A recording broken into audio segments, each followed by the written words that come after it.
Good evening, ladies and gentlemen. I'd like to welcome everyone to the March 13th business meeting of the Grosse Ile Township Board of Trustees. Let's begin with the Pledge of Allegiance. Pledge allegiance to the flag of the United States of America and to the republic for which it stands, one nation, under God, indivisible, with liberty and justice for all. Okay, once again, welcome everyone. I'm going to call the meeting to order at, let's make it 7:41. The entire board is present. We can conduct the business as published. And with that, I'm going to request an addition and a deletion to the agenda. Well, first, I'm going to request we delete Mr. Moore from the Senior Alliance because he won't be here tonight. So to delete the presentation from Mr. Moore, we have a motion by the supervisor, second by Treasurer Van Oss. Those who agree we're not going to have, please signify by saying aye. Aye. Aye. Opposed? Opposed? None offered. So that'll be Amendment 1. And I'd like to add Mr. Darren Camilleri, the state rep from the 23rd District. Invite him to speak at our board meeting. In fact, I'd like to put him on first because he has some other communities he needs to visit.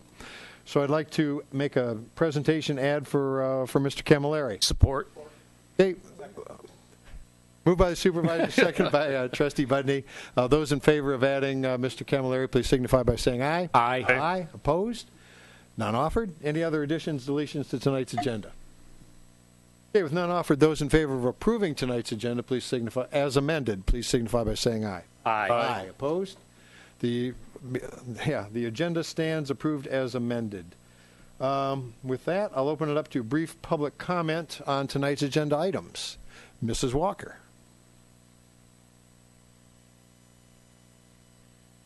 26051 Thorpe Court. I just have one quick question. I was in the pre-meeting, and you do have this on the agenda, the Township budget hearing. What is the percentage of the market adjustment for the two managers that you're going to have for the budget? Okay, it's public comment. We might have to have my calculator. We can get that answer back to you. Okay, there's two managers. Each one I'd like to know. Thank you. Okay, thank you, Mr. Walker. Other public comment on tonight's agenda items? With none offered, we'll move on to tonight's presentations. I'd like to introduce Mr. Darren Camilleri, the recently elected rep for the 23rd District, House rep. Thank you. Darren, the mic is yours. Thank you very much. Good evening, everybody. I just wanted to stop by to say hello. I know that I've met with Supervisor Loftus a few times now, and I haven't had a chance to get to know all of you, but I wanted to just say hello. And I'm here this evening. I don't have much of an agenda. Just want to give you a quick update from Lansing. So I serve on 3 committees. I'm on the Education Committee, Energy Policy, as well as Commerce and Trade. So if you have issues that deal with that directly, those are the 3 topics in Lansing that I will be dealing with most closely, but obviously all topics are on my agenda as different legislation does come across our desks. The only recent update that we had was the biggest bill that we saw a couple weeks ago was the attempted repeal of the state income tax. It came across our desk. We were in session for 13 hours, and it was actually unsuccessful. I voted no, as did 55 of my colleagues. There were 12 Republicans who also voted no and ended up holding up that legislation. So it's quite unusual to see something like that fail in the first place. My reasoning was I offered an amendment to allow for the reduction in income tax for those who make $70,000 or less, to provide some tax relief. That's something that I am interested in, but there was no update as to how we were going to pay for the $9 billion that was going to be removed from the state budget if the original proposal were to be passed. I don't think that this issue has gone away, but I am most concerned about revenue sharing for you guys. So that's something that I will make sure is part of this conversation going forward. Like I said, I don't think it's going away anytime soon, but in the event that we do reduce income taxes, which is something that I'm interested in doing as well, I want to make sure that we're making up the revenue, though, for it, because we can't just blow a hole in the budget and not expect to let communities like you deal with it. So that's the only real topic that we've been dealing with in Lansing recently. A couple other things are coming up, Common Core, smart meters are a couple other topics that we're talking about, but other than that, it's a little bit of a light agenda in the legislature. So my coffee hours that I have open, regular office hours for, are 3 times a month. I have one every Monday first, second, and third Mondays of the month. First Monday is in Trenton at Trenton Bigby, 9 a.m. The second one is in Brownstown Township at TD's Coney Island, also at 9 a.m. And then the third one is at the Woodhaven Panera, 9 a.m. So first, second, and third. You can find all that information out on my website, repcamilleri.com. It takes you directly to my legislative website that has my full calendar. I am looking to host a coffee hour here in Groseal, so if you are all interested in joining me in something like that, I'll be talking to the supervisor about setting up a date for that as well. But looking to get around to the community as much as I can. I'm open for any feedback and comments at all times, but happy to take any questions too if you would like. Very quickly on the smart meter. Where are we on that? So I've been taking testimony in committee for the last 3 weeks. The attempted bill is to further the opt-out. Opt-outs already exist for customers. What the proposed legislation would do is to basically set a cap at what a customer pays for their opt-out. Currently, it's about, I think, $9.50 per month that you pay for an opt-out meter here at DTE. What the bill would do is basically cap it at $5 per month. And so we were hearing testimony the last 3 weeks. We were supposed to vote on it yesterday, tomorrow. But my assumption is that the votes, the committee chairman doesn't have the votes, so I don't think we're voting on it tomorrow. Thank you. Well, you may not be aware, we were the first community for the smart meters for DTE. Okay. We were installed system-wide. We had a few initial complaints. The Big Brother fear, that was the impression I got from it. We have had no complaints since. I think we've been.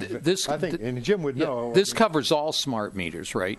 Correct. Not just DTE. It's our water meters. Right. Is Well, what actually, so currently it does cover the water meters. There will be an amendment offered to the bill that would remove the water meter. Okay, and that's the part I'm concerned about. Yeah.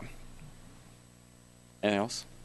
So, and we've been talking about municipal financing, and I think we've got some good ideas, and we've heard some very bad ones. So Yes. I think we can make some progress in that. And of course, that will lead to revenue sharing, or maybe not the need for revenue sharing, if we can keep some of our revenue locally. But Yeah. we talk regularly. We do. So, yeah, if you have any questions for me, please don't hesitate to reach out. My office staff, they're very responsive. I am as well. And my hope is just to serve you to the best of my abilities. Where's your office at down here? We don't have a physical office down here. Okay. We are in the process of working on having a location here. I imagine within the first couple of years we will have something physical here. But I work out of coffee shops. I'm usually around town, pretty open and visible. Not bad. That's right. Well, it comes to his customers. Anything else? Darren, thanks for coming. Thank you so It's much. good to see you again. Thanks, Darren. Thanks. Okay, next presentation. Brian, you going to take the lead? Bicycle Pedestrian Advisory Commission on the Bell Trail. Thank you, Mr. Supervisor. Thank you, Board. As part of the Bicycle and Pedestrian Advisory Commission, we're always looking for ways to bring more value to the residents of Groseal. So in the past, we've focused a lot on maintenance. We just had the maintenance millage approved, and you're going to be seeing additional maintenance activities this year. But Talk into the mic, hon. sure. If you can raise that podium. There's a toggle switch by your right hand. Or you can get the chief to help you. All right. Thank you. We understand. Usually people are telling me to talk, talk quieter, so this is a first over here. So one of the things that we always hear from public comment is, well, where's the next path going to be? And our answer is always like, well, we have to figure out where money's going to be coming from first. So we're always looking around for new opportunities. And one of the biggest opportunities around is with the Iron Bell Trail, which is a trail that Governor Snyder had thought up, which will connect the city of Detroit and Belle Isle with the Upper Peninsula. And so I have fellow guests over here, Anita Twardesky and Mary Bowling of the Downriver Linked Greenways, who have been leading initiative in southern Wayne County about filling in the gaps within the Iron Bell Trail in the downriver communities. So I'd like them to come up here, and they're going to talk about their initiatives, and I'm going to change hats and talk a little bit about my role over at SEMCOG, Southeast Michigan Council of Governments. Always fun to be back. Thank you so much. I always appreciate the time we can be back on Groseal.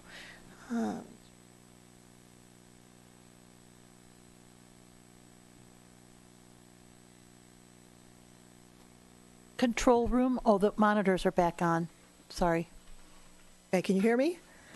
Okay, thank you. Once again, my name is Anita Twardesky. I'm with Riverside Kayak Connection. I'm community outreach. And my piece of the presentation today is talk a little bit about some updates of things that have been happening with Downriver Link Greenway since the last time I was here. Downriver Link Greenway is a couple of things that we've done. Number one is we have recently formed, well, probably about 2 years ago, we now are a nonprofit. We're an official 501c3. And we did that to provide another resource or a tool for communities to use. So we've been successful with that in the ways of being able to secure a grant through the state of Michigan for the Iron Bell Trail that Brian was just talking about. This is the Iron Bell Trail.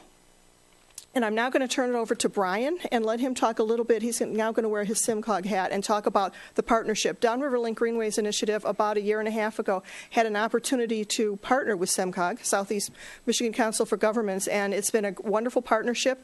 And Brian's going to talk a little bit about what SIMCOG is doing and why Downriver Link Greenways. And then Mary's going to kind of finish up and talk about exactly the work that we've been doing as far as our gap analysis and pending projects. Brian?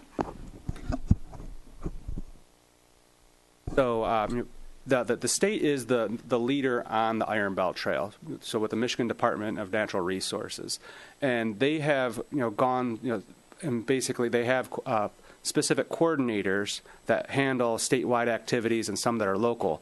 But they have minimal staff, and so they've asked local MPOs or metropolitan planning organizations and others to try and take the lead in coordination of the trail through certain parts of the region. So I represent the Southeast Michigan Council of Governments. It's 7 counties, the Tri-County area of Wayne, Oakland, Macomb, St. Clair County, Livingston County, Washtenaw, and Monroe. So we work with the Department of Natural Resources. We work with Michigan Department of Transportation, and we're also getting all of the parks organizations together and some of the other stakeholders, and then finally the local communities to learn about, get them all in the room and figure out how do we go about implementing and filling in some of these gaps. So you see on this map over here, we have 2 different routes. One that's red that kind of comes up the middle of the state, and this is primarily a bicycling-centric route. So it could include on-road bicycling facilities as well as trails.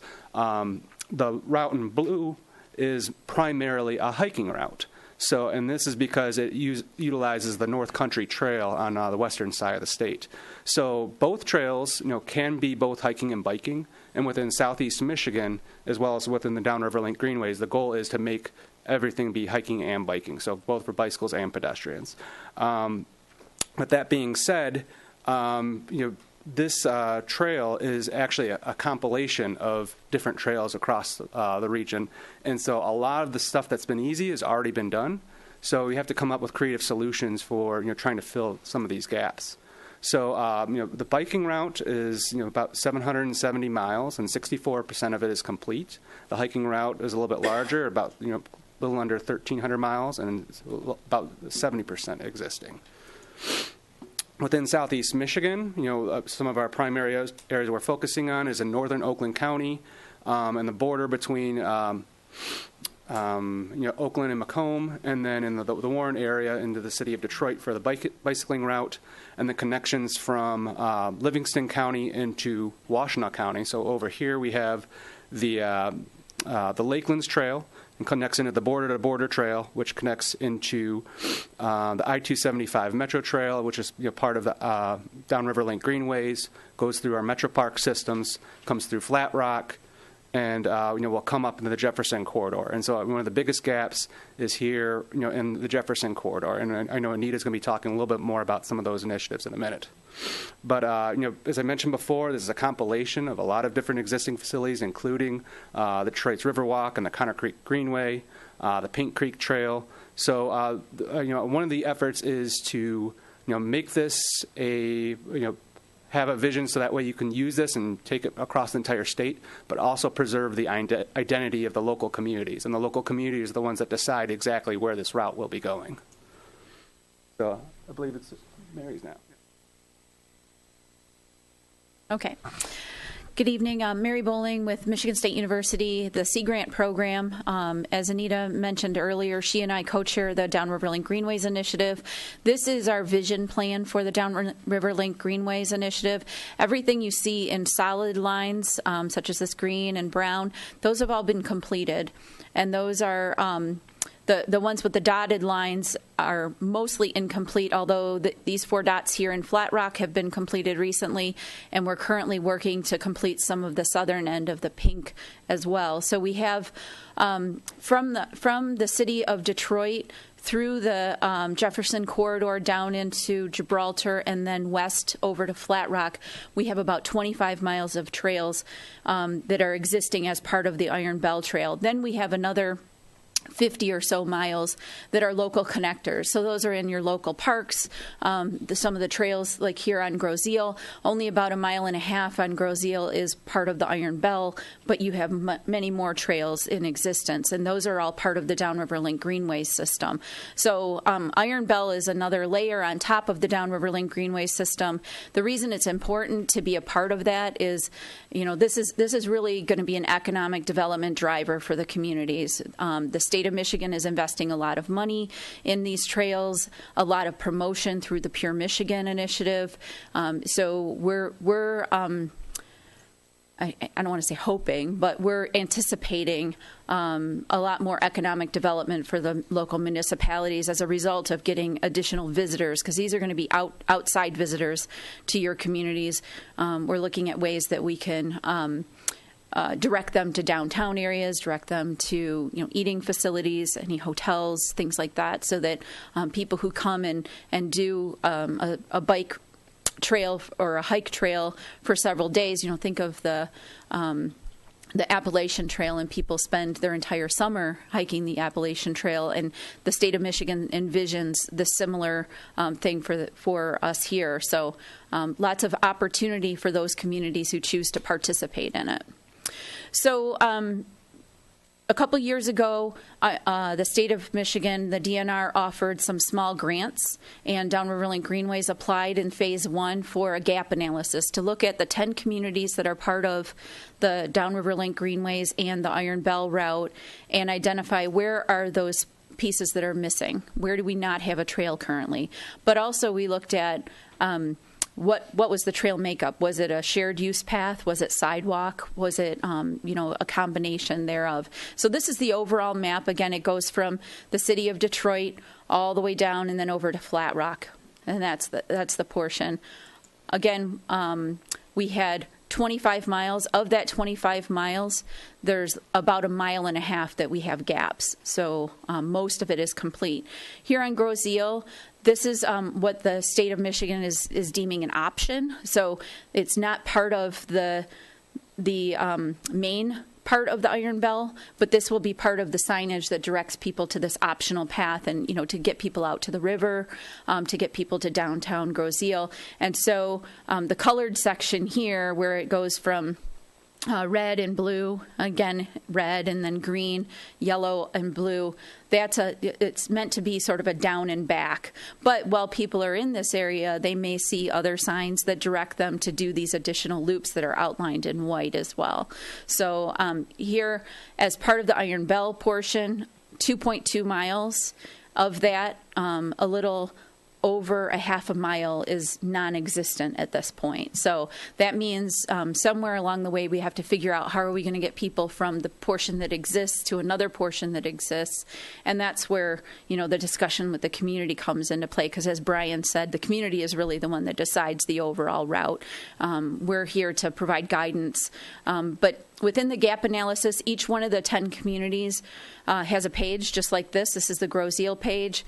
You'll see there's recommendations, talks about what types of facilities already exist, whether or not the facilities are in excellent or good condition versus a fair and poor condition. And this is a real cursory examination of the trails. It's not an engineering study by any means, but just to give the communities an idea of the current situation in the community. Major road crossings, property rights of way and jurisdiction, where the proposed route is, and then speeds and volumes. Those are important, especially when you're talking about the safety of people either walking or hiking along those paths.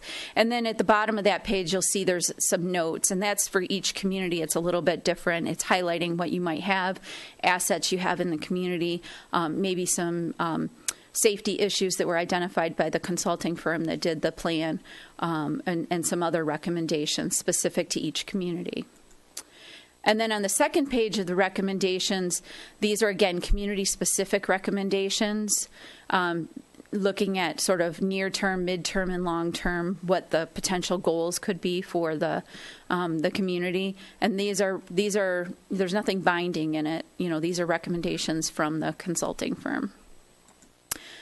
And then just to give you another, because you're linked through Trenton, right now the 0.7 miles of trail in Trenton that's non-existent, most of that is on the Groseal Parkway. So that impacts you as well. So that's why we put this slide in here. They do have a couple small gaps up to the northern end of Trenton, but this is the biggest piece right there on Groseal Parkway. So again, that's something that we need to figure out a way to get that done, because without that, even if you do your portion here on Groseal, there's still going to be that gap there. So again, total gaps system-wide through the 10 communities, about 1.5 miles. And we're looking at ways as Downriver Link Greenways to help facilitate conversation around potentially doing that entire 1.5 miles as one project in all the communities versus each community having to go and seek funding individually. So we're trying to work out a funding strategy. We have a meeting coming up on March 16th, and folks from a number of the communities will be there, along with SEMCOG and MDOT and the DNR, and several of the funding agencies. Wayne County can't be there, but we've been in discussions with them as well, because a lot of these roads are county roads, and we need their participation as well. So all in all, that's what the gap analysis is. We're looking at each community and then trying to figure out ways that Downriver Link Greenways can move this project forward, hopefully in as many ways or as many places at once, rather than having to pick one community and work there and then move on to the next one, because that will take a long time. So along the way, this is just from River Rouge on down to Flat Rock, showing the total distance in each community, and then some of the natural assets. We think it's important to highlight those natural assets. We have over 4,600 miles of parkland, including the metro parks, but also your municipal lands. The Groseal Nature and Land Conservancy is part of that. And so we think it's important to highlight that. Most people who are visiting, they're not necessarily going to think of this area as a key natural asset, but we've got the wildlife refuge here. We've got a number of assets, and we want to make sure that people are aware of those. And then as a final part of the gap analysis, there were 7 overall plan recommendations that hit each one of these would, by doing these, they would benefit all 10 communities. So you had your individual recommendations for each community, and now these are sort of overarching recommendations. The wayfinding and branding plan, these aren't in any particular order, but we heard from almost every single community that, now we have the trail. Can you help us promote it? Can you, build the awareness that this exists? And so wayfinding and branding, Anita and I just applied for the third round of DNR Iron Bell Trail grant, and we've just been awarded just earlier last week. They sent us a note saying that we've been awarded $20,000 to do this wayfinding and branding. We have 2 additional grant applications in that would help us build the strategy for this. The funding we have will actually purchase signs that we can gift to the communities, and so that you'll be able to put up signs in your communities to talk about and promote the trail and help people find their way along the trail, because it's not always an easy thing to figure out that it goes here or there, especially when it's on sidewalks. And then there's a number of other recommendations there that we're also working on. So that's the end of the presentation. We do have a hard copy of the plan for you. Mr. Loftus, and we'll give that to you, and you can pass it around. We also have electronic versions we can share, and then you can distribute it however you'd like. If you want to put it on the township website, that would be great. So, yep, yeah. So that's all I had to talk about tonight. But questions? The construction issue on the parkway there, on the corner of Jefferson and the Parkway, is that part of that trail as it goes into Elizabeth Park? Yes. Under construction now? That's under construction. That'll be finished later this year.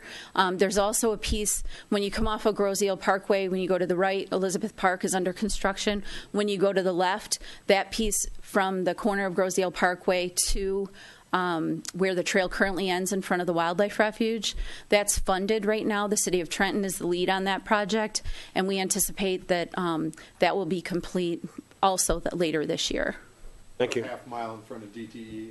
Mm-hmm. Yep, and St. Lucia. Yep. Yes.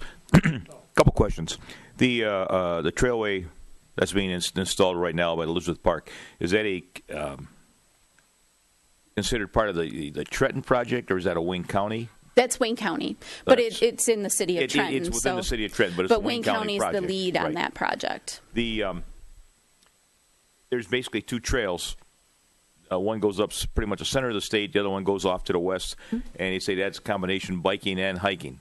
I can't imagine in the urban or suburban areas, but the actual biking trails, are there facilities along the way where people can camp? If you're actually backpacking, you can camp along there, or is it that type of a trail, or is it strictly point to point? You're off, you're on. There are a lot of, especially when you follow the blue trail over to the west side of the state. Once it gets over to where it starts heading mostly north-south, that's part of the North Country Trail. That's more like your Appalachian Trail, where it's not any paved surface at all. It's a dirt path that people are walking, and they connect a number of different DNR campgrounds and state forest campgrounds along the way. But between here and there, Southeast Michigan, we don't really have. In Wayne County, we don't have that. I can't imagine.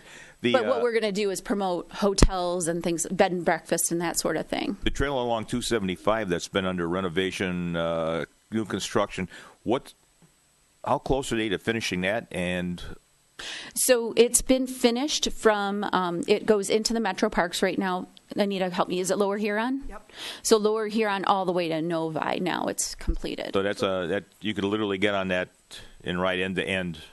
So basically, at this moment in time, you can go from all the way down to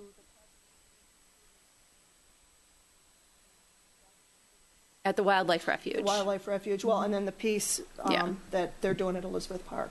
But north from 94 and 275, Up to Novi. you can take that right up to Novi if you so. Yeah.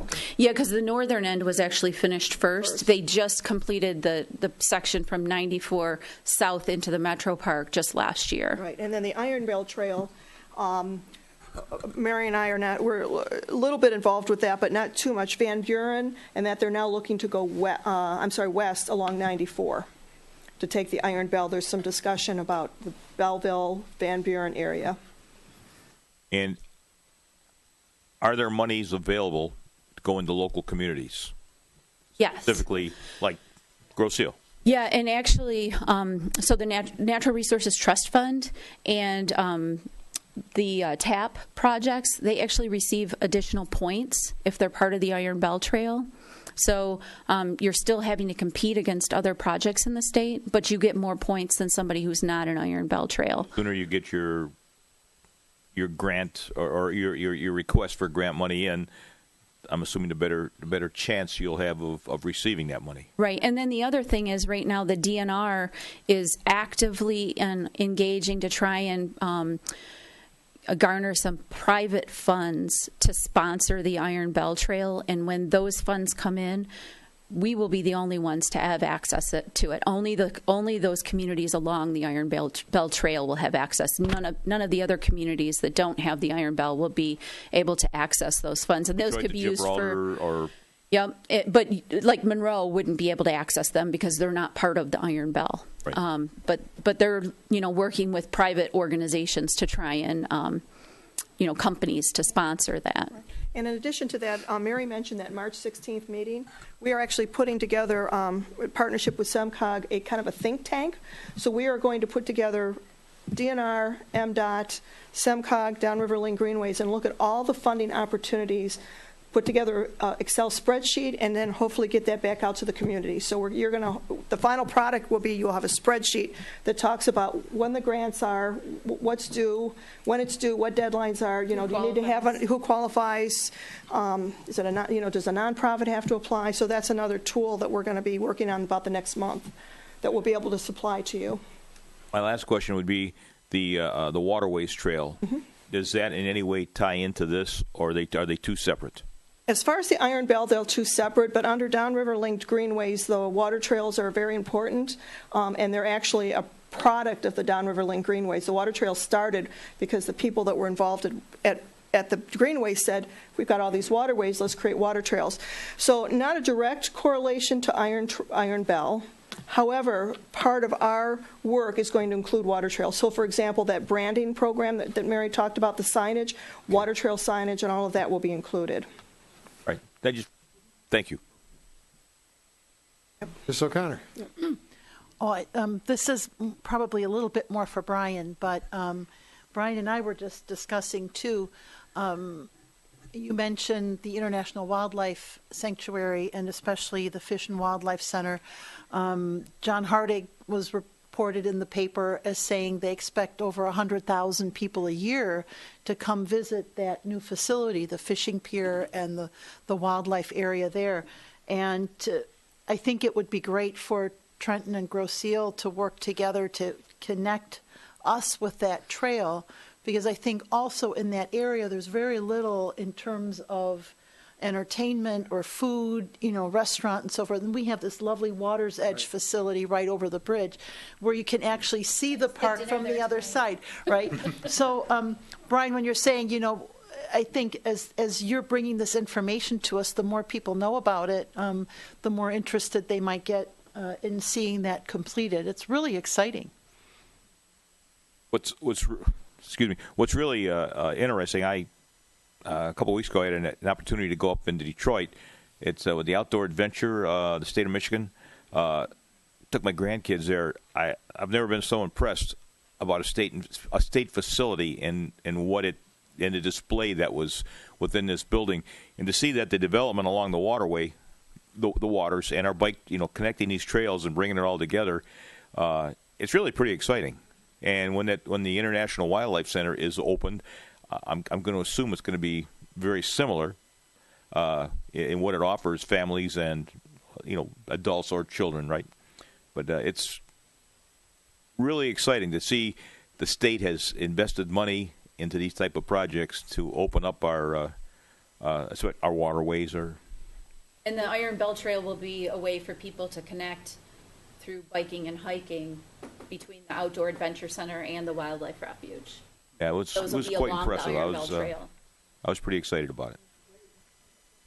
And the DNR is updating their website constantly and asking for communities to post the events that they're having along the trails. So events like Walk the Path and the different runs and bike rides that we do over here, we could advertise those on the state website, included as part of the thing, as part of a tourist package. So that way we're getting more people exposed to Grosse Ile and seeing the quality of life that is offered over here. How much that's going to be open by the first weekend in June? For Island Fest. Oh, yep. We can see if we can put that up there. Shamelessly promoting my community's events. Island Fest should go on the website, yeah. Okay. so we just need to get the information to the state. Yep. Got it. Anything else? Thank you for the questions. Okay. I appreciate it. Thank you. Ladies, Brian, thank you so much. Just good stuff. Happy trails. To you. How do I follow that? Okay. Thank you, Dale. Now that everybody's in a good mood, we'll. Yeah. Presentation number 3, the Township budget hearing. What some of us have been working on for a couple months. One of us has been working on every day. Not every day. Just roll your finger. Good evening. It's already 2017, 2018 budget. Where did 2000 go? I'm getting old, I think. I don't know. Been at this too long. I think I was wearing this jacket. No. No comments. Peanut gallery. We'll go to the simple. What starts our budget process out is basically our taxable value times our millages. And that builds probably 80% of our budget is how much revenue we're going to get derived from taxes times the millage rate. So this is an interesting thing, and as I went back in the history, if you look at 2011 to 2017, where we're looking at taxable values, in 2008, our taxable value was $680 million in 2008. By 2012, during this recession, it went down to our lowest of $552 million. As we can see over the last couple of years, that was a very quick fall from 2008 to 2012. As we know, that the taxable value fell very quickly, but it's only going to come back no more than the rate of inflation. So it's coming back, but it's coming back slowly. So you can see that your tax bills of today are still so much lower than they would have been in 2008. And that's something that we need to remember. So our taxes aren't going up because our taxable value has fallen so low. As far as our millages from 2011 basically to 2016 have stayed fairly consistent. So that means no additional millages we did raise a millage in the general fund, the police department, but that still did not bring us up to the levels that we were. You can see in 2016, the only change would be the additional voted upon a 0.15 for the bike path. Oops, I'm going backwards.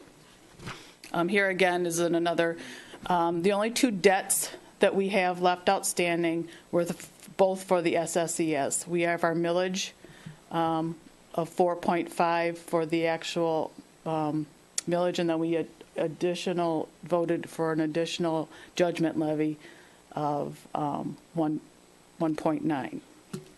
So that gives you the 5.6. Backwards. We're going to look at full-time staffing. So we currently have 48 full-time people budgeted, and we have 38 full-time retired. These are the ones who are currently on health care. Included also is we have 19 active volunteer firefighters that are covered under our current health care system, which aren't included in this calculation, but they are on the site.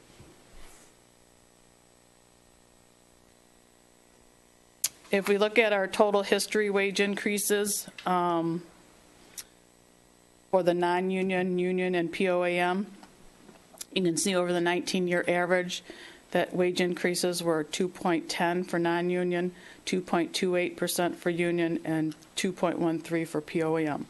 The actual consumer price index over that same time period averages at 1.88%.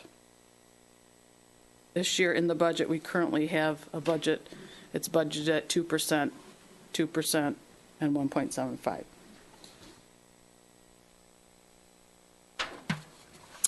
This is a good graph. It looks at employee costs. The three big major concerns we provide people cost. The big three areas of cost are gross wages, health care, and MERS, which is our retirement pension cost.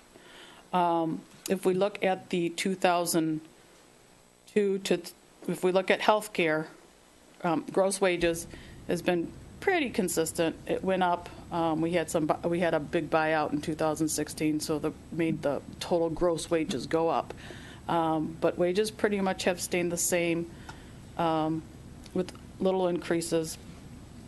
And then if you go so it went from 3.2 to 3.5, again, for the 48 full-time people.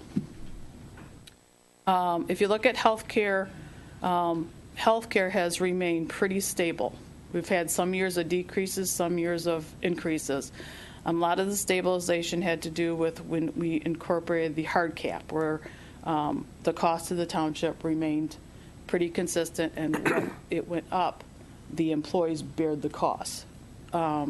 If we look in the 2018 budget, our budgeted health care went up from about, it stayed pretty consistent for the last 5 years.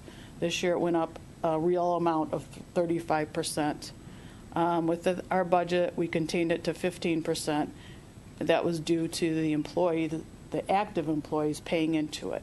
The retirees don't pay into it, so the retires, we have to pay what we pay. We can't do anything because that was their obligation in the past. So in total, we could get it down to 15%. But our true cost was 35% increase. If we look at healthcare, again, the 1.482 covers 67 active, including the volunteer firemen, and 38 retired. That gives you 105 people retired in this number of healthcare for an average of about $14,000 per person, both retire and active. And if we look at the MERS, again, this is our pension cost. You can see that the pension cost has been going up slightly because our unfunded liability has been condensed. We went from a 30-year, now we're at a 24-year period. So it's actually making our mortgage, we're making our cost higher on an individual basis because we're squishing the amount of years that we can pay our unfunded liability back. If we look at our MERS retirement, currently there are 47 active and 50 retired. We already have more retired people on our MERS than we do active. That's about 97, which equals about $11,500 per person.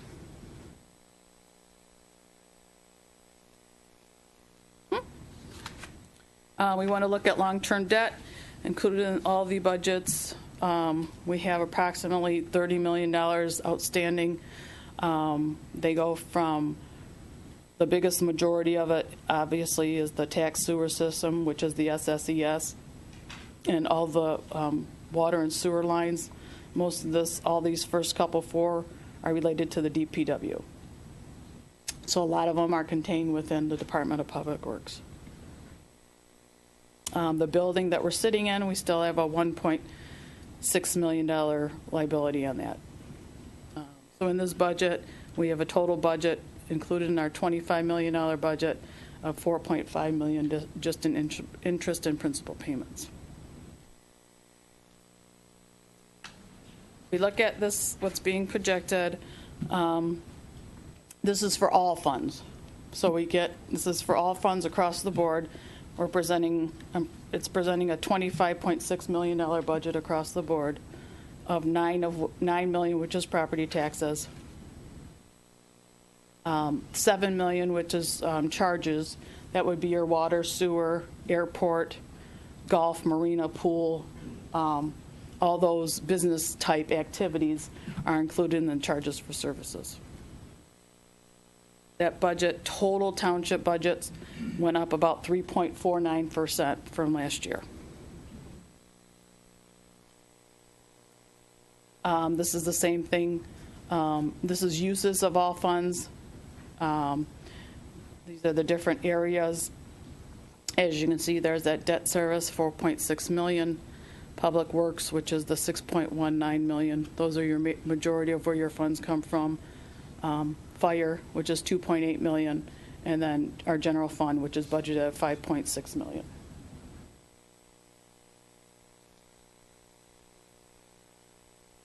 Now we're going to concentrate on just general fund. Those were the whole picture. Now we're going to narrow it down to just on general fund. If you look at general fund, the budget being presented is 5.689, which is Of course, 3.4 of it is property taxes. We still get $846,000 from state shared revenue, and we're going into fund balance of $244,000. If you look at the cost centers, the total budget, again, oh, I'm going the wrong way. I'm so sorry. Okay, we're going to look at general fund. We're going to narrow it down. So I showed you the big graph picture. Now we're going to narrow it down to some components of general fund. If you can see our general fund, this is our total general fund millage, is what comprises the taxes of general fund, which is our allocated mill of 1.85. By law, that is the only millage we are allowed to assess without voter approval. Since Headley has reduced that, we're only allowed at this point to levy a 1.2607 mills, giving us about $740,000. Without that Headley reduction, our general fund would have had another approximately $350,000 per year over that span period. If we look at the rest of the general fund, you can see that, again, it is increasing, but very slowly. Police wages and fringes, you can see how much of the general fund tax money that it takes up. So currently in the 17 budget, it was 86%. And then if you look at the total budget, the police budget takes up about 95% of the taxes that are attributed to us. So we did pass that additional mill. It did help, but it nowhere brought it up to levels that they were in 2008.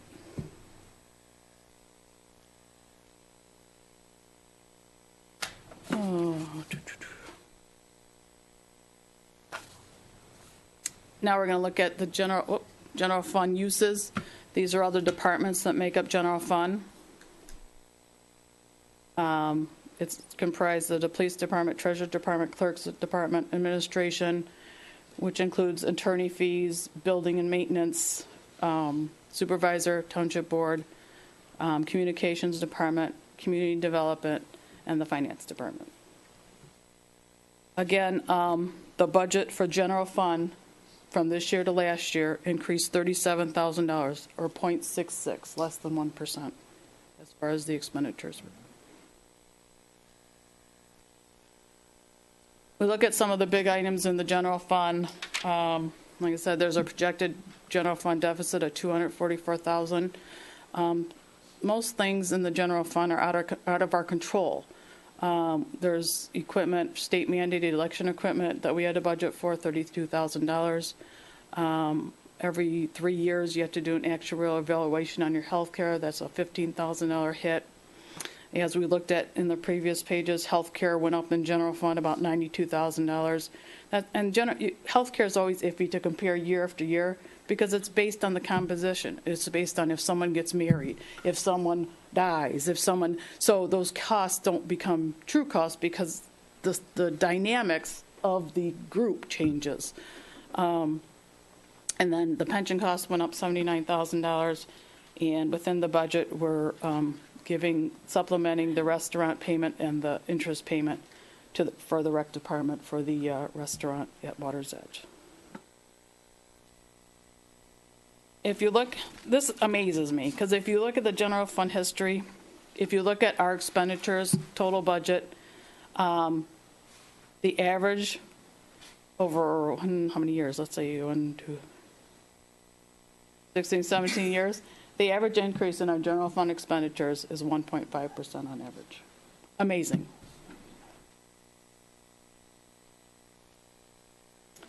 So then if we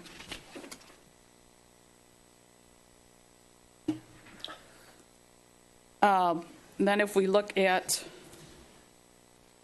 now we're going to look at general fund as far as revenues, expenditures, and fund balance. If you look at the revenues, which are the blue, we look over them over the years. In 2011, we had an anomaly because we sold open space property to the general fund, so that made it out of whack, obviously. It was a one-time deal. So if we look at 2012, 13, 14, you can see that revenues, again, have gone up slightly due to the increase since 12. And then if you look at expenditures, expenditures have risen with the revenues being raised. And then if you look at fund balance, you can see that fund balance has pretty much stayed the same. And over the last couple of years, it's been going down because we are budgeting the fund balance because our general fund doesn't seem to be able to take care. We're still at not. If we were at those levels we were in 2008, we'd be crying rich. But right now, our levels, our fund balance, we do at one time, we had a $3 million fund balance in 2011. Now we're projecting a little bit of over $2.2 million if we accept this budget as is. So you can see over the last several years, 7 years, it's went down about $1 million. But at the end of the day, there's still be $2.2 million in the bank, which is about a 47% fund balance relationship to expenditures. It's called, and the average industry average to maintain a fund balance should be about 15 to 25% of your annual expenditures. So ours is almost double that. So we are still in fine financial condition. These are just some of the numbers. These are true numbers of what the graphs I just showed you. You can see that total revenue, total expense. So in the last couple of years, in 2012, we had a loss of 247. 2013, it was 93 to the good. 2014 was 26 to the good. 2015 was 34 to the good. Last year, we finished the year at 264. We budgeted last year, the current year that we're ending right now, we budgeted a negative $190,000. We will probably be better than that. I'm expecting probably by, around 100, 75 to 100 loss instead of the 190 due to conditions that we didn't have to spend money for. And then this year's budget is at 244, 385. And you're going to say, what does all that mean? If you look over the years, our budget, I'm going the wrong way again. If you look over the years, our expenditures are pretty much set. I mean, if you look over the years, if we go on actual, so the budget would be the green, the actual would be the maroon color. So if you look over the years, our budget to actual is fairly good. In 2010, that was the year we wrote off general. We had some legal cost, and we gave money to Water's Edge. So that was an anomaly. But if you look generally that the revenues and expenditures, the expenditures of what's actual and budgeted come fairly close. If you look at 16, I couldn't get any closer. I think it was $1,000 off. So that means our expenditures are pretty much where we budget. Of course, we're going to have some higher, some lower. It's a working document. It's a working tool.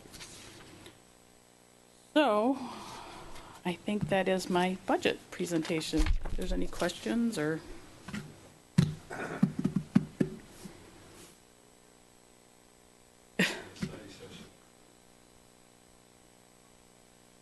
If I could just, for the public purpose, again, to reiterate that this budget document is a tool. Is a tool. Actual is actual. Once we approve it tonight, it doesn't mean it is written in stone. It is still workable, revisable. A lot of things that are in the budget may never be used. Correct. But it's better to have it in the budget than not to have it in the budget, correct? That's my conservative nature. That's why you usually end up doing better but we throw it all out there, and it's better, like you said, better to have it and not have to worry that it's even worse than it is. So this is an opportunity. I don't know if the public knows, but you and Supervisor Loftus, Township Manager Dale Riem have met with department heads, have met with police and fire chiefs, have met with commissioners and commissions to work out what each of them needed, what they wanted, and what was realistic to put into the budget. And as Supervisor Loftus just pointed out, we hashed out quite a bit this afternoon. But again, that this remains a work in progress. A work in progress till the audit. Yeah, that's true. Comments among the board? For Mr. Again, we pretty much beat her up for the last couple hours before this meeting, and I've got very productive. We've got a lot of things on the table. We know where there's work to be done, and we know what is where it is. All right, with that, Thanks, Mr. Ann. Darzak, thank you. Thank you, Ann. That'll conclude tonight's presentations. Up under the consent agenda, Mr. Treasurer. Thank you, Mr. Supervisor. Recommend approval of consent agenda 16-093, which includes the minutes of the February 13th, 2017 regular meeting and approval of check register and invoice list dated through March 1st, 2017. Support. Okay, moved by the treasurer, seconded by trustee Budney on the consent agenda. Questions, comments from the board on the consent agenda? I just have one question. Why didn't we take this through to the next meeting? Why didn't we take the date through to the next meeting? Isn't that check register already written for the next cut?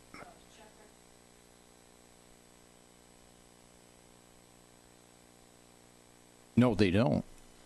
It takes us up to February 28th. Yeah, you're right. Yeah. So Yeah, and I'm just curious. Yeah.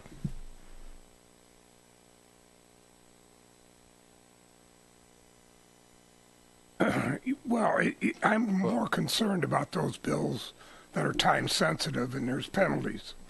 There's an So issue. we need to come up with some process that allows us to pay those bills, at least the time sensitive ones, Right. because it becomes an issue every month. I mean, we are processing them so we don't get penalized. Right. But we need to come up with something on this consent agenda. Right, we tried to get the information available early, so the Wednesday before the whole week of the meeting, they're sitting there for almost 2.5 weeks before they actually get out, and they're already done sitting. So we tried to make everything available for you on a sooner basis, but it's getting the bills all goofy because they're sitting there, and some are time sensitive. We need to accelerate Yeah. that check Yeah. register. Excuse me.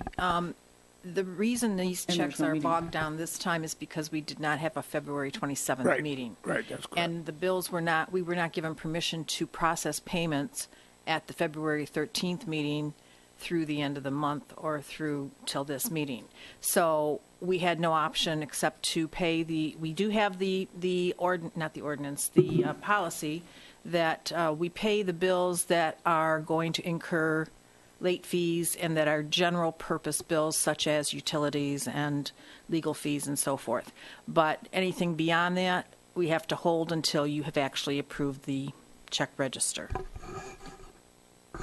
Yeah, We need to accelerate that process. Because the reality is, anytime we purchase anything, we sign an obligation. And when they say net due 30 days, we legally are obligated to pay that within 30 days, whether it meets our schedule or not.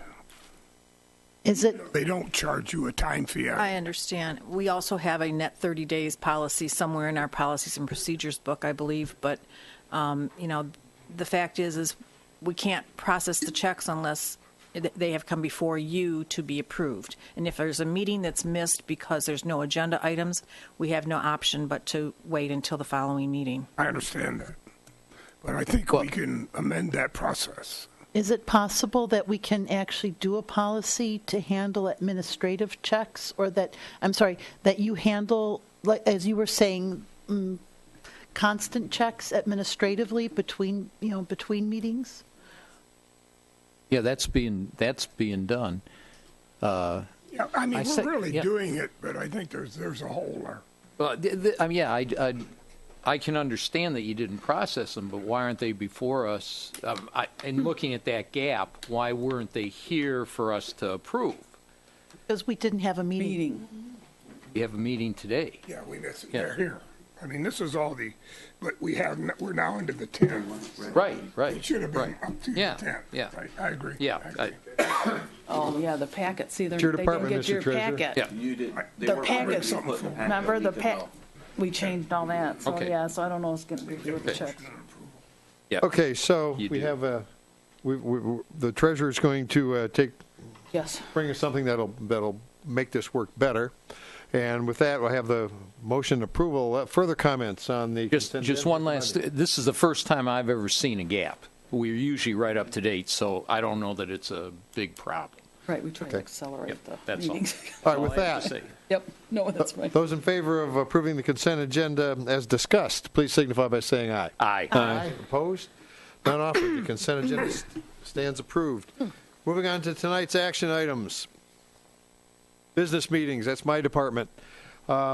Recommend the Grosse Ile Township Board of Trustees adopt the 2017 through 18 fiscal year Township Board meeting schedule as our current policy, which is the second and fourth Mondays of every month, with the exceptions of, well, I'll just read them off, 2017, April 10th and 24th, May 8th and May 22nd. I'm going to ask we amend it to only have the first June meeting would be June 12th, line out June 26th. The first July meeting, which is July 10th, we'll line out July 24th. And then August 14th, August 28th, September 11th, September 25th, October 9th, October 23rd, November 13th, November 27th, and December 11th, without one that would conflict with Christmas. That will wrap up 2017. Then to calendar 18, January 8th, January 22nd, February 12th, February 26th, March 12th, and March 26th. Support. Okay, thank you, Mr. Buddy. Moved by the supervisor.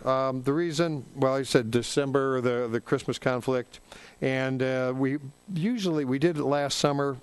Nobody missed the two meetings. We have usually very little activity during the summer. Save us some money, give us a chance to be selfish, but we can plan some vacations and some time with our families for all of us. So that's my motion. That's what I'm requesting from the board. Discussion items. Plus, we can always add a meeting if the need arises. So, comments from the board? None offered. Those in favor of approving the 2017-18 fiscal year Township Board meeting schedule as amended, please signify by saying aye. Aye. Opposed? None offered. Thank you. Action item number 2, Mrs. O'Connor. Thank you. This is consistent with Section 19.8 of the Labor Contract. The following holidays will be observed in fiscal year 2017-18. So it'd be Good Second. Friday. Oh, thank you. Second. Good Friday, Friday, April 14th. Memorial Day, Monday, May 29th. Independence Day, July 4th. Labor Day, September 4th. Veterans Day, November 10. Thanksgiving Day, November 23rd. Day after Thanksgiving, November 24th, I think. Yep. Okay. Christmas Eve Day, December 25th. Christmas Day, December 26th. New Year's Eve Day, January 1. New Year's Day, January 2. Martin Luther King Jr. Day, January 15.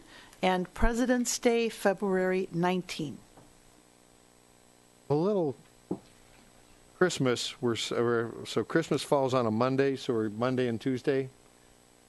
I think that must be why. That's why I stumbled. It didn't. Yeah. Pulling the other one forward. So we misnamed them, but those will be the days that will be awarded for the Christmas holiday? Got it. Oh, okay. All right. It's just a nomenclature issue. I have no further questions. Any other questions, comments from the board? Those in favor of approving the holiday schedule as published, please signify by saying aye. Aye. Opposed? None offered. That approved. Thank you, Mr. O'Connor. Which moves back to budget, and I'm going to.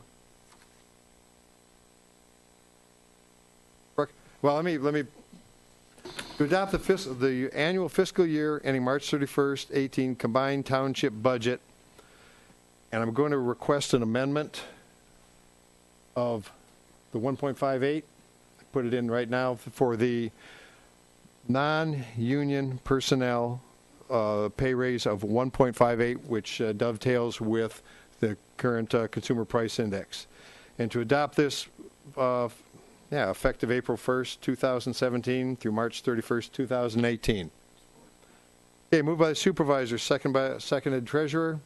It was the one stumbling point we came out of tonight with, that I won't say stumbling point, but we realized that that was a necessary change to the budget at that point, and that's why I'm recommending that amendment to the budget. Questions, comments from the board? Mr. Budney. Supervisor, we didn't get through the whole budget in discussion because of the time restraints, so I don't believe we're ready to vote on it yet. And there's a number of departments that we didn't go through and a number of questions, I think, that still need to be discussed amongst the board.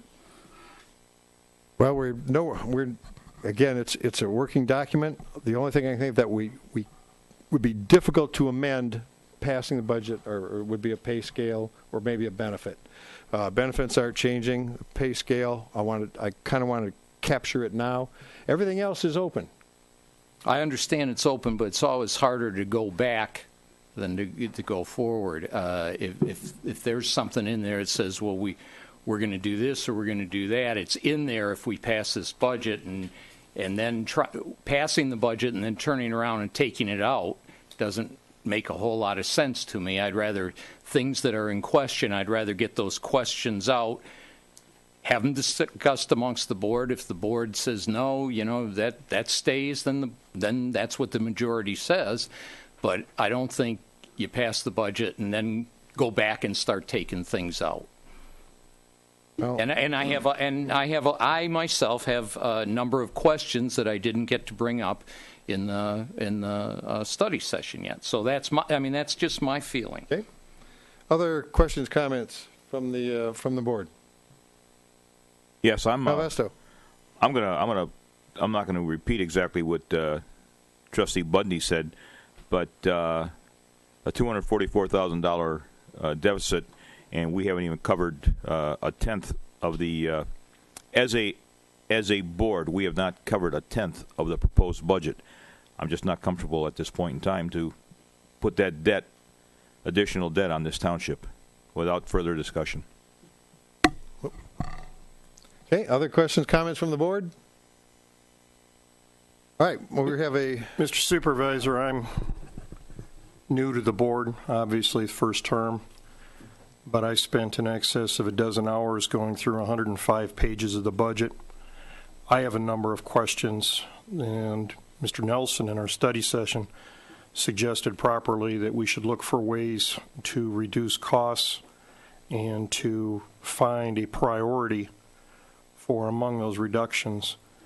I cannot in good conscience look at a budget where we have collectively reviewed approximately 20 pages of that and go forward with approving a budget without another study session. I'm going to support Mr. Budney on this. Very well. Again, there's nothing in this budget that we can't change when it comes to the board for approval. All the purchases, programs, plans that are laid out, think of the budget as an action plan, all of those are going to come to the board for approval when they come up. And we can choose to enact them, we can choose to decline them at that time.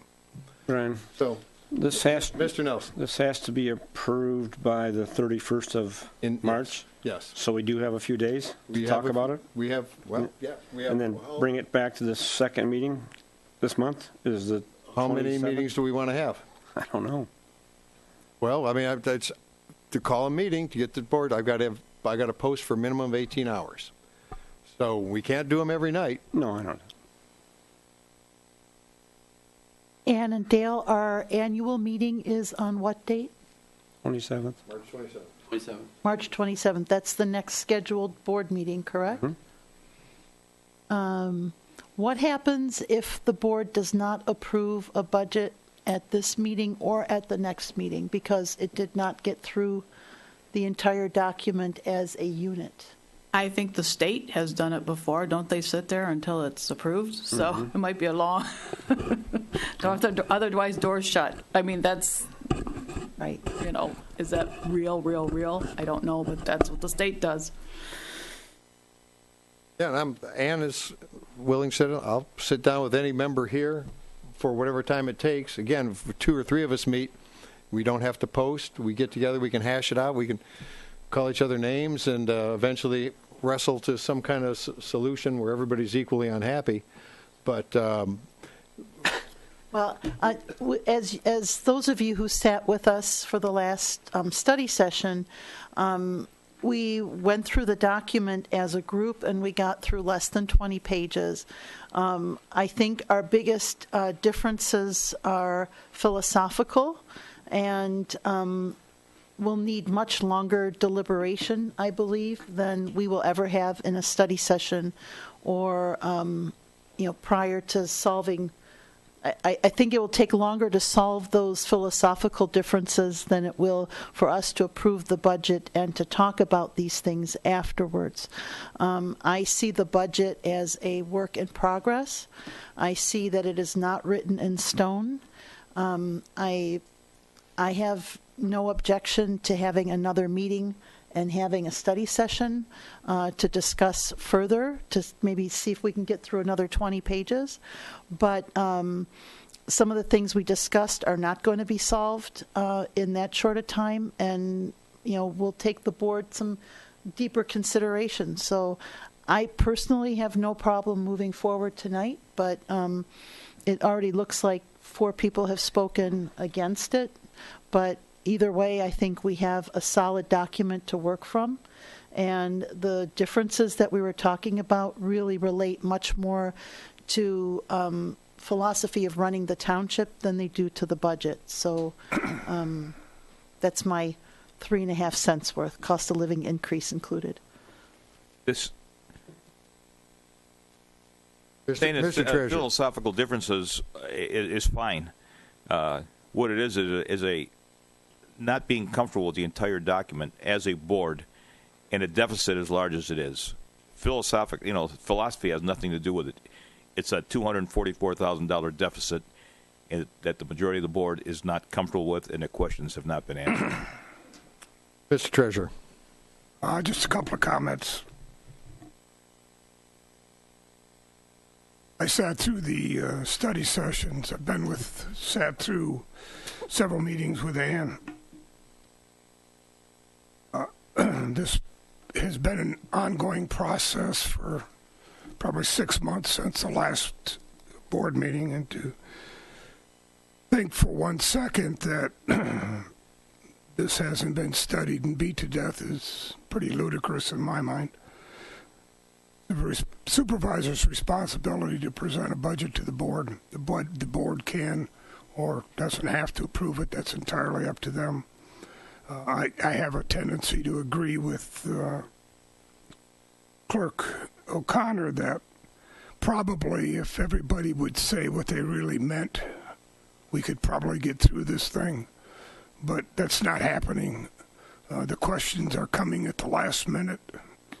We've had a week to look at this. We've had several months to question it and participate in it.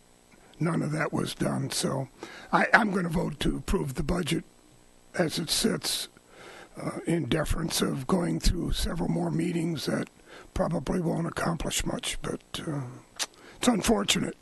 This is the first time I've sat on a board that couldn't come to a consensus. And I've got a hunch it's going to be a long 4 years. Thank you, Mr. Treasurer. Got the closing comments? All right, with none offered, I'm going to go roll call vote. I will lead. Supervisor votes aye. Mr. Treasurer? Aye. Madam Clerk? Aye. Mr. Nelson? Nay. Trustee Bletcher? No. Trustee Malvesto? Nay. And Trustee Budney? Nay. Motion fails.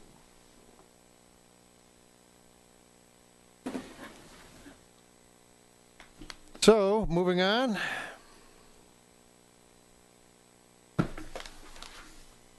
Clerk's report. Madam Clerk. Thank you, Mr. Supervisor. Find me notes. All right. Well, for those of you who don't like the weather that's outside right now, isn't going to do you much hope, but you can always come to the clerk's office and get a passport to go someplace warmer. Nice. Good transition there. Excellent. Other than that, there is no clerk's report. Sharon, I don't think we have anything to add. Thank you. Thank you, Madam Clerk. Mr. Treasurer. Thanks, Brian. For the month of January, gross seal had a total of $20,528,211 and change invested in various accounts. These accounts generated an income of $8,610. It's really getting much better than the $35 and $40 we were collecting. The rate's at 0.73%, which again is a step in the right direction. And with the Fed move this of increasing the interest, I'm sure that's going to go up considerably. All 2016 unpaid real property taxes are now considered delinquent and must now be paid through Wayne County. You'll probably do this one time and never want to do that again. The site is up to date for tax information available with following and including online payments. Other payment options would include paying by mail, in person, or at 400 Monroe Street in Detroit. If you need some help getting through this process, don't hesitate to give Annette a call in my office. She'll take you through the steps that you're going to need. Sometimes it can be a maze getting through Wayne County's issues.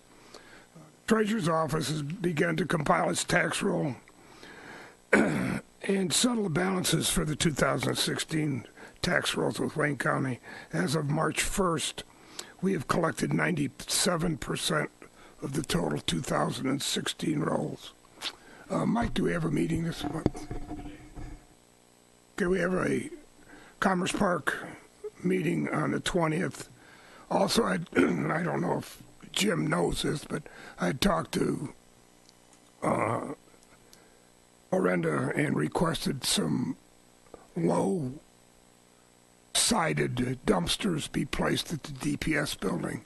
There's been a lot of property damage and a lot of stuff where you may be looking for a place to get rid of it. There are now 2 dumpsters in place, so feel free to use those. I don't know if you knew I that. didn't know that. Thank you, Ted. Storm debris. Yeah. Yeah. Yeah, please use it for storm debris. Yeah. Well, yeah. I'm going to find Jimmy Hoffa there. Conclude your report. Okay, thank you, Mr. Treasurer. Let's see. Trustee, Mr. Nelson.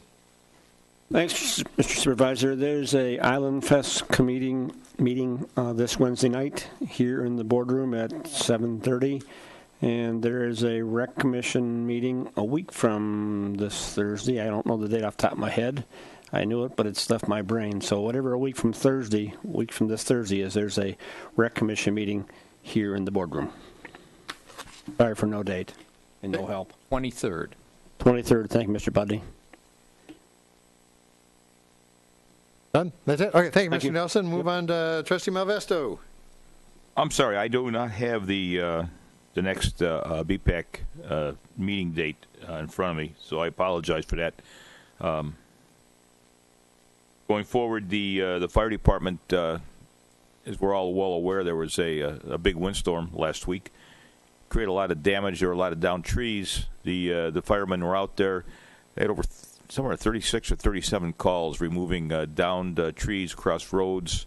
The only one they really couldn't deal with was the one on Elba Island because there were live power lines involved. But the boys were out around the clock trying to clean up the mess. There will be a fire department meeting, fire commission meeting. I'm sorry, this Thursday.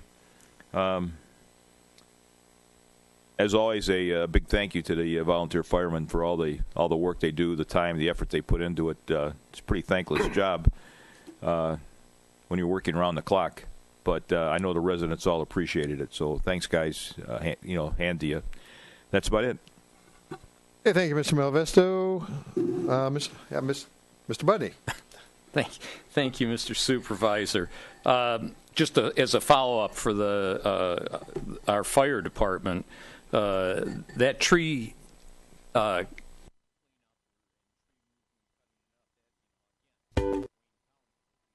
not being kept up to date with the latest bridge closing, traffic delays, and water main breaks on Grosse Ile?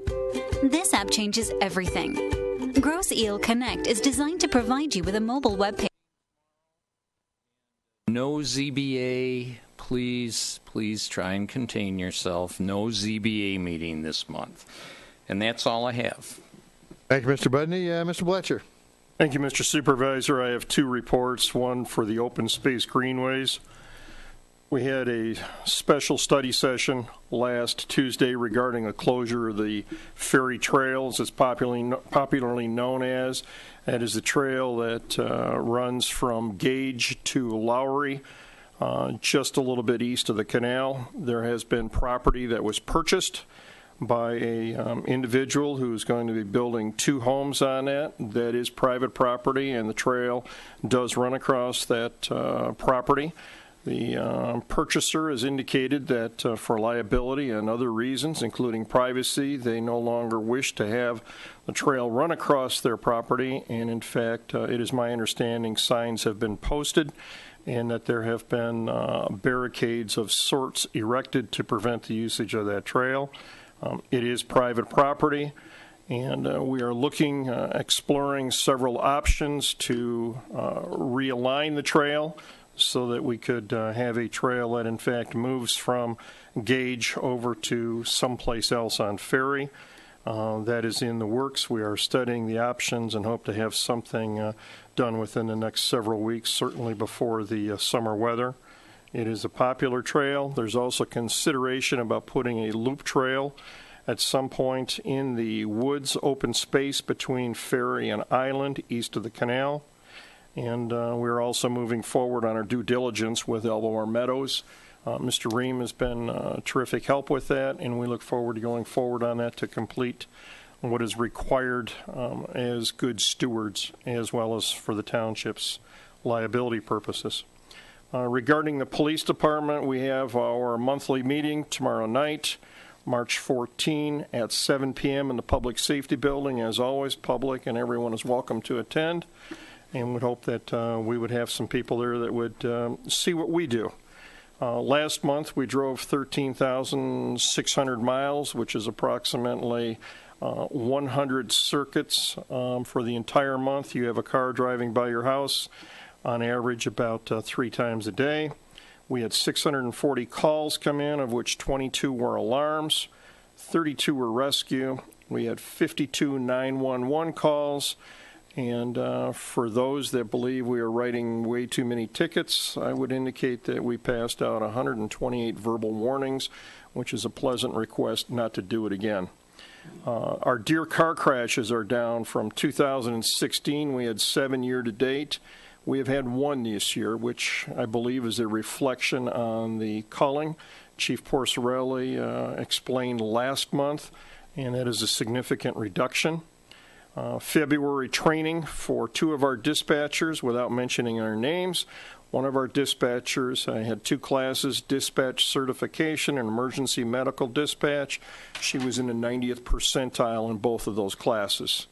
Second dispatcher was trained or refreshed on emergency medical dispatch and foundation recertification, and she received 100% accuracy in both of those. So our people are getting training, and they are doing very, very well with that. Chief Porcerelli, could you give us an update on how Officer Brozick is doing and how our coyote issue is? While he's coming up, just a quick kind of correction, Mr. Bletcher, that as far as that Ferry Road Trail, there's only going to be 1 house built on the lot that encompasses the Ferry Road Trail. That is correct. There is a second lot next to it that the other house will be. He is building 2, as I understand it, 1 for himself and 1 for a family member. And 2 separate lots, though. Correct. And unfortunately, the one, the trail goes through the one, but he's building 2, and with the one that's impacted the most, it is my understanding he has pushed his building envelope as far to the west as he can without encroaching on wetlands, and he still has a trail that comes very, very close to the home, and that is the status of the trail. Chief? If I may, just to let you know, the deer culling program, which Carl spoke about, we had a count, and we are the lowest we've had in the last 9 years. So the 138 deer from the DNR count, from the helicopter and the grid system, that is the lowest we've had in 9 years. The program's working. It's obviously a win-win for everybody, for the people of the township, for the feeding shelter, feeding kitchen in Detroit that we contract with, that 100% of the meat goes to. So I will get a total, but we didn't go 5,000 pounds like we did all the other years. We were a little light, just under 5,000, but I will get you a total. But for the count at 138, I was happy to hear that, because it's usually in the 400s. So it is working. The other thing, Carl asked me to come up and talk to you about the coyote program. We're in the second stage of a 5-stage program. Right now we're up at BASF area, and we've gotten a handful up there. So we've got 3 more stages to go through, and we'll see where we're at with this. The officers at night haven't been seeing as many as they used to see. Again, in a year and a half, there's a large number that have been removed. And we'll continue it, and we'll let you know how things are going. The other one that you wanted to know about was our officer. Officer Brozek's still off. July will be 1 year. Hopefully he'll be back before then, but he just had his second operation. He's doing well. He's still recouping. And it'll take a little time for him to go through his therapy, but he's doing well. He's in good spirits. He's really ready to come back. He's just not physically ready to come back yet until he heals up, and that's where we're at. So unless there's any questions, thank you. We had the opportunity to see Officer Brozek at Officer Valiquette's retirement party, and his spirits were excellent. He is just one. Which one? Both of them. I would indicate that Officer Brozek is just one fine human being. He's been part of our dive team. It's been an important part of the department. We're very happy to see that him progressing, and I just ask that everybody keep him in your thoughts and prayers. I'm sorry, you had something. Well, and 2 things. One, I hope you will convey to Officer Brozek that we all, wish him well, and look forward to seeing him back on the road. But I also know I missed Officer Valiquette's retirement party because I was out of town. And I just want to take this opportunity to, wish him well. I worked a lot with him over the years, both in the schools and here as a board member.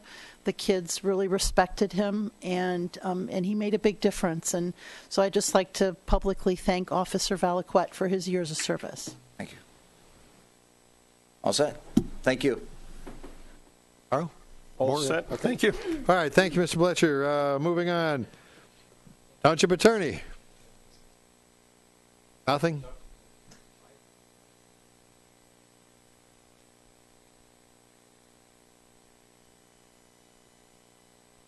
What is happening with the Rio Road, which was supposed to start February 1st? That was the last we heard. Now, what's going on? Where did you hear February 1st? Because it was supposed to be January, and then it went to February. It was supposed to be the end of the year when the closing took place. Right. It was, we were, contacted them at the start of the year when it wasn't there. They told us it would be sometime in February when they were going to start. They had a contractor come in, pull a permit. We had some issues with the permit. He's got a different contractor coming to pull a permit. I've been on the phone with him almost every day. As I know, the township manager has been on the phone with him almost every day. And I believe there are a few others here that are in regular contact. No, but we've been in contact with them every day. Right now, the decision, the permit, the contract that was shown to us by the owner of the property says that it was to begin on the 16th. The asbestos abatement has already been done. So, in effect, it has started, yes. They were supposed to start this week. Obviously, today, you know what the answer was today with why it wasn't started today. I will be here Thursday morning when it's supposed to start Thursday morning to oversee, to see if it's going to take place or not. Thank you, Tom. The decision that we've made so far is this, is that we're doing everything we can with Gideon. We understand that the nature of the building, the situation that it's in. I know it's got to come down. I've been in constant contact with the township manager. The issue is the cost. Do we want to run back down to court? Get back in, get involved, push it back a month now because we've got a court date, those types of things. And we every day make a decision on how to balance that. And right now, if it doesn't happen on the 16th, like it indicates on the contract, we'll probably have a little bit different answer for you. Thanks.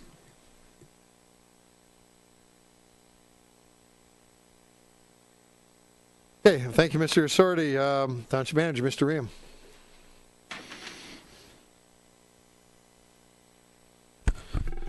Thank you, Mr. Supervisor. A few brief items I'd like to report to the board and the community. Everyone knows we're in the search process for a recreation director. If you recall, I think the last meeting I reported we had 37 candidates, and we have whittled that down to 3 top candidates. And this week, they're going to come in. I'm going to give them a tour, introduce them to staff, show them around, kind of get that personable side of things. And at the suggestion of Trustee Nelson, he wanted me to arrange, make the candidate available for a meet and greet with the commissioners and the board members, and I trust you received that email. So there'll be an opportunity to put a face to the name, et cetera. Their resume and background information was emailed to you. So that will be taking place this week. Regarding, we talked earlier about the bills, about the timing and the schedules. Just to bring everyone in the loop, what we've done internally and administratively to address the questions that some of you have had the past months, sometimes years, about getting you more time and getting the information to you as early as possible. Because we have a deadline for the News Herald for publication, which is way in advance, we are trying, administratively, we agreed to try this. When we give the information to the clerk's office for the actual agenda, it will be accompanied with all its background information. So that puts it almost 2 weeks prior to a meeting. Then by the time the clerk's office processes it, you will get it about a week to 10 days in advance of the meeting instead of 3 days. So we hope that is very helpful to you. But it crunches things up, like we said. All the bills that had been submitted to the finance department weren't ready when we put the agenda together, and if the background information wasn't provided when we set the agenda. So we're learning ourselves, and we're kind of tweaking things, and we're trying to figure out, does it make sense if those just come a couple days later under a separate email, or does it make sense that we now change our expectations internally to make sure they get into the finance department earlier? So we're trying to address those types of things. And I would also suggest this Wednesday when we meet, we're going to set the agenda for the next meeting. Well, we'll use the budget as an example. That will go on the agenda in the form that it is now. If there's any other supplemental information or ideas, please get it to us this week if you want the board to get it in advance. Otherwise, if you have different comments or different ideas, communicate amongst yourselves, please. We are trying to figure a way so we're not rushed, so you have more time, and there aren't any 11th hour ads or suggest things of that nature. So it makes it more bureaucratic. It certainly does, but it might not work. This is the second month our first month, it will be the second month we've done so. So that was the timing behind that. So I hope that is a good explanation. And I know Mr. Clark's not here. It's $80 legal fees this week. Yes, Clerk O'Connor. Okay, so I didn't want to interrupt your flow with the bills. But as you know, after every board meeting, I go back down in the office and I sign the checks. And then they go to Treasurer Van Oss. And so we, just one rest assured, we touch the checks. We see them. We don't just look at this. We actually we see the trail of the managers signing the checks, approving different things. But also, as you go through the checks, which unfortunately I've been doing for a very long time, you get a sense of patterns in the checks.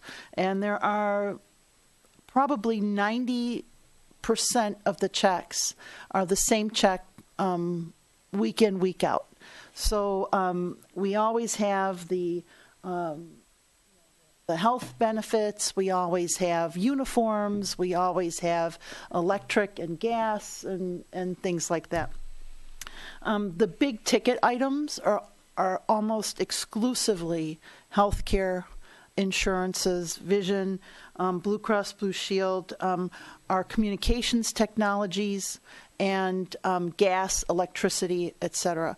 So it's not common to get big, unusual checks. Every now and then we'll get a big $10,000 check to Rains or to Wade Trim because of a project that they've done, or any number of things. So I'm wondering, and Jim being on the policy, looking at the policies, that maybe there is a way to set the policy in such a way that things like the Aramark uniform service and the employee health insurance and so things that show up on every payables list, that we just give an administrative blanket to have those processed, and that maybe we set a dollar limit or a topic for checks that mandate board approval. I mean, at one point I know we had a dollar limit, like anything under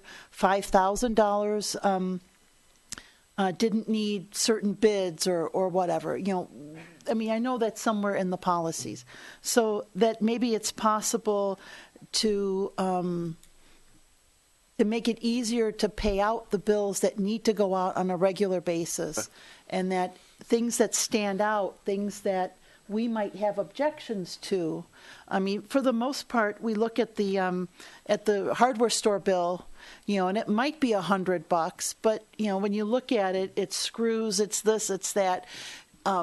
Does that check always need board approval? I mean, again, that's a philosophical thing too, because you can cheat on little bills. So, but again, I'm just trying to throw out some of my experience with the payables. And Dale, we already have like our utility bills. Yep. Anything that has Keen in nature. Gas, the electric, anything that could do late fees. And they had deadlines on it of such. Yeah, we absolutely can look at that. We might have to expand that a little bit. Yeah.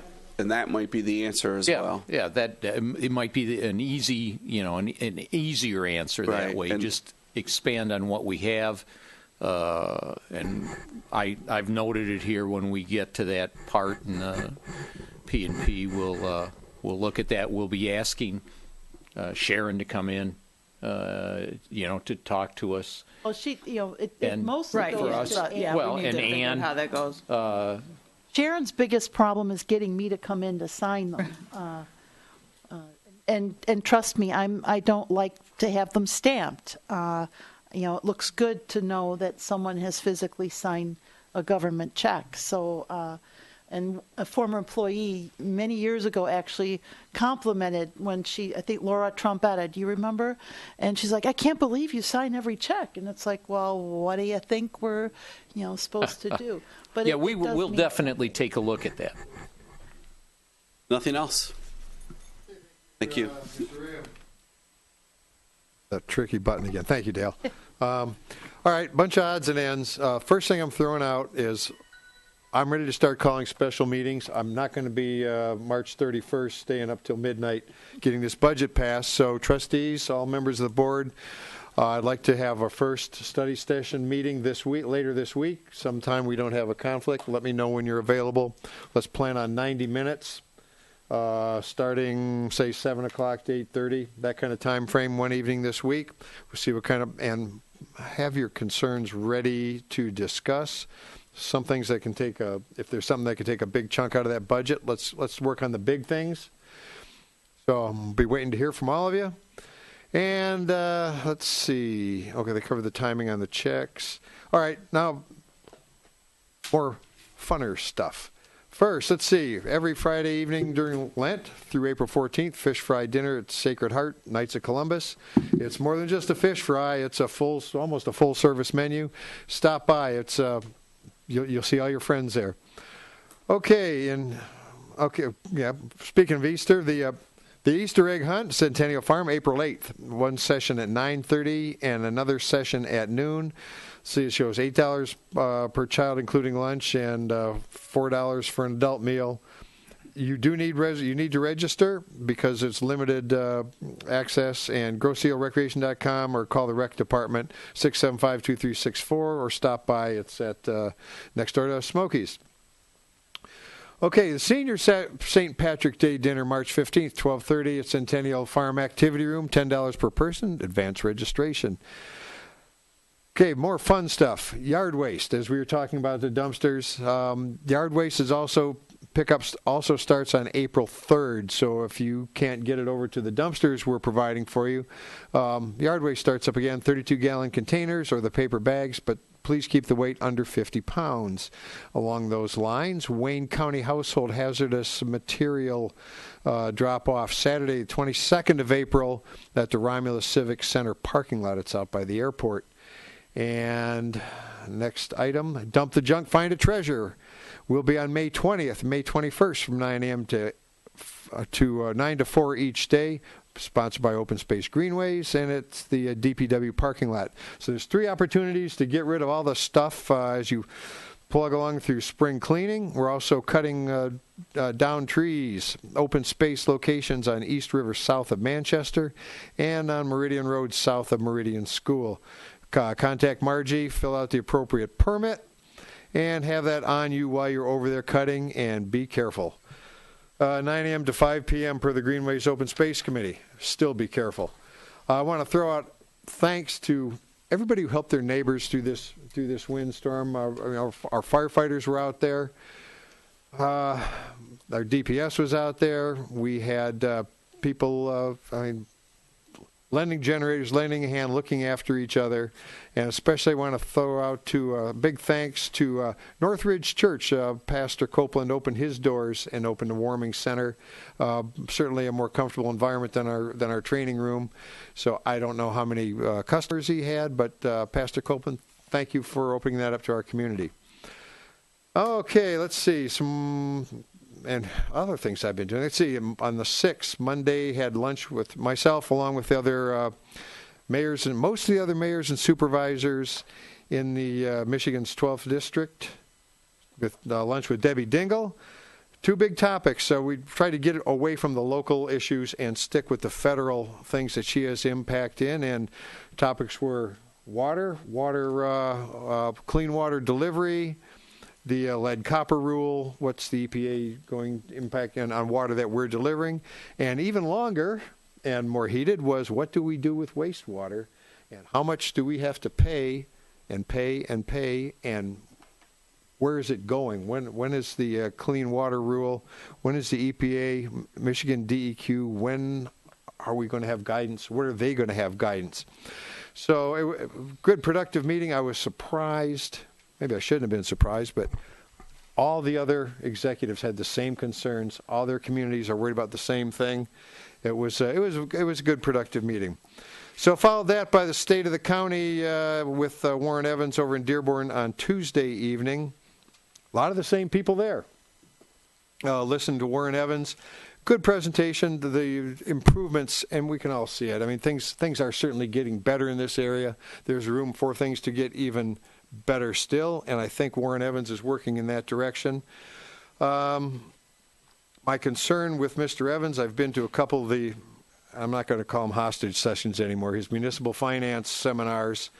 There's easy fixes and difficult fixes, but my personal opinion is adding an increase to the state sales tax or adding local option sales taxes or adding local income taxes, which townships can't do, are not the solution to get more residents to move back into Wayne County. Again, 40 at the last count, 40 of the 43 communities in Wayne County have continued to lose population since the 2010 census, including Grosse Ile Township.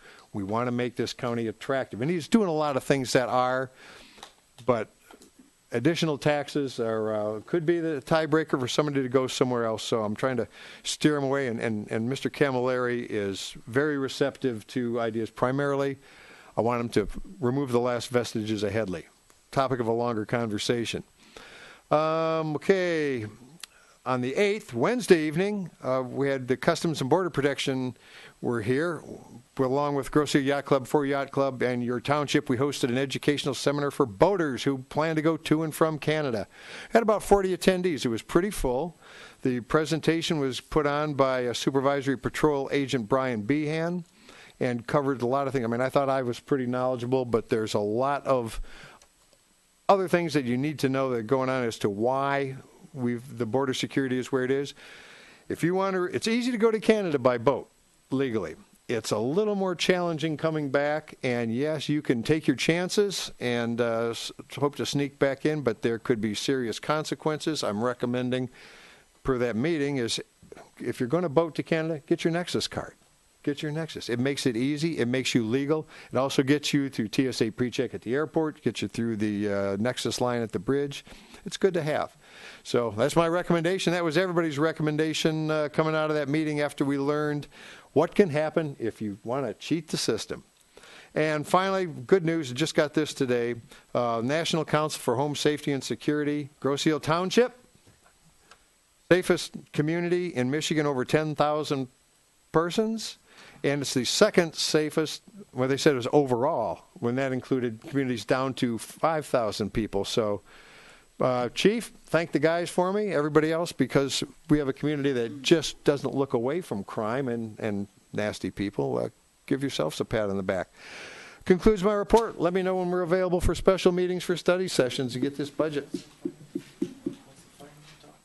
Well, Mrs. O'Connor is go to the head of the class. She's way ahead. All right, thank you. Thanks, Uda. With that, see, I still have to open it up to public comment. Any topic, 3 minutes, introduce yourself. Mrs. Walker.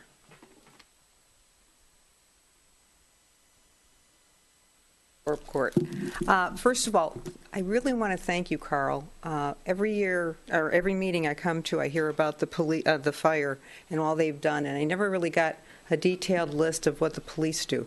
It was very, very nice to hear. There was a dearth not getting this information for all those years. They're great people. Yeah, terrific. Anyways, secondly, it's We Kayak time, everybody. I know you're thinking it's too early, but it's not. We're having a party tomorrow night, and everyone's invited, including the board. It's free. I'm paying for all the goodies, and Riverside Kayak is putting on all the pizza, and everything is free, and we're going to have little prizes, so wonderful, lovely things like this. And it's going to be a nice time, 6 to 8 tomorrow night on Biddle Avenue. And just to get together to talk about kayaking, what you've done. You can tell them how you guys launched boats and help us out. But we think we've got 20, 30 people are going to come, and it'll be a nice thing. And we want to get going for the new year. It's our 5th year. We've done very well, and it's growing every year. And we just wanted to thank everybody and kind of get you excited about coming. So again, there'll be lots of free prizes. Lots of food, good company. You talk about how great you guys are at kayaking or launching, and we look forward to people showing up. Yes, dear. Yep, right on the, and it's just to start chatting about the year, because our first launch is, I think, the day after Labor Day, and we just want to get going on a new thing. We've been promoting it, and when I put this up last night, we had over 300 people. They like mugs, so there'll be a bunch of stuff for free, and come on down, have a good time, and meet the people that are kayaking out of your soft launch. Thank you. Kathy, how many years? 5 years. 5 consecutive years. 5 consecutive years, and it's grown, and it's thanks to the boards and thanks to all the support we've had in the community. We've gotten nothing but great feedback. and people are excited about it. I know I'm excited to get going. Last year we had a perfect season. We didn't miss one day to rain. We had 14 consecutive weeks. It's just a terrific thing. I think you guys, since you did participate, and Uta, you've seen it, it's just a great situation, and we just wanted to make it bigger and better and more people, and it'll tie in with that greenway, because we were over there paddling, and it's a big thing that comes out. I mean, we were over there. Tom, you were with us when we were over there. It's big what they're putting in. And you're going to do a blessing in a kayak fleet again this Yes, year. and we're announcing it tomorrow night. I won't tell you tonight.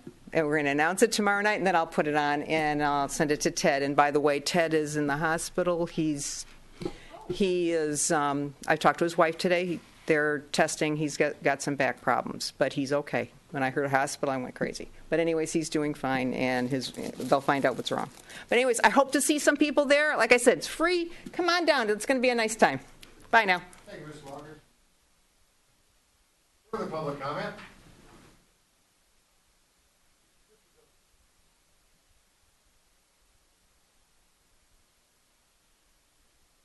Good evening, trustees.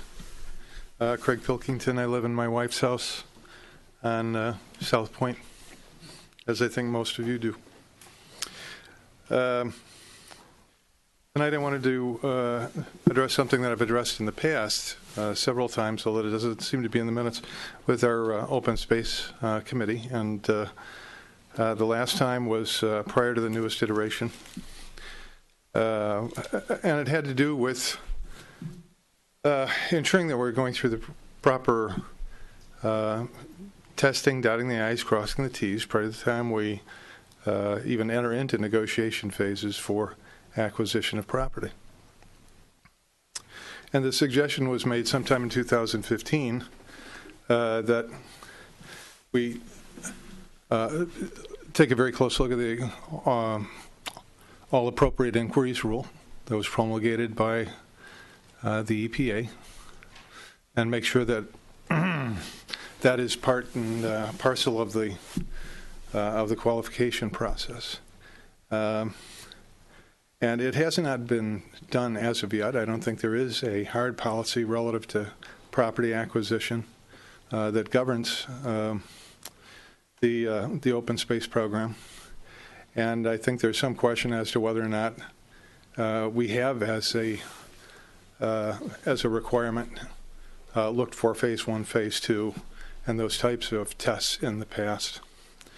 So I'm going to be sending you all some information based on discussions I've had recently. And I did watch the last meeting, and I know that you're probably, I sense that Trustee Bletcher is probably in agreement with this, that this needs to be added as policy. But I had a very nice discussion with a lady named Cecilia D. Robertus, who's with the enforcement arm of the EPA out of Washington. And she gave me a lot of links, inclusive of things that she's actually written on behalf of the EPA, CERCLA, and having to do with a municipal manual, let's see, that's the Municipal Risk Management Manual, having to do with property acquisition, liability and local government acquisitions and concerns.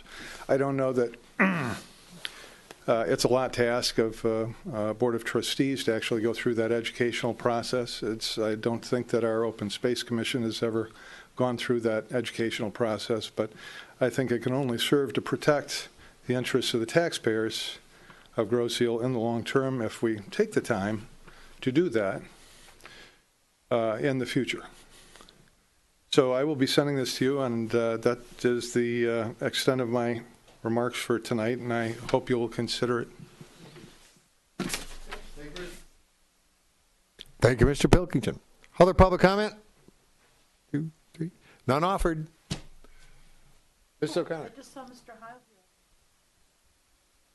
here. Apparently not. So, with no further public comment, yes, Mr. Budney. I'd like to make a motion that we adjourn the meeting. Second. Seconded by Trustee Bletcher. All those in favor, please signify by saying aye. Aye. Aye. I'll call the meeting adjourned at 9:34. Be careful out there. There's a lot of snow. Roads are slippery. And there's still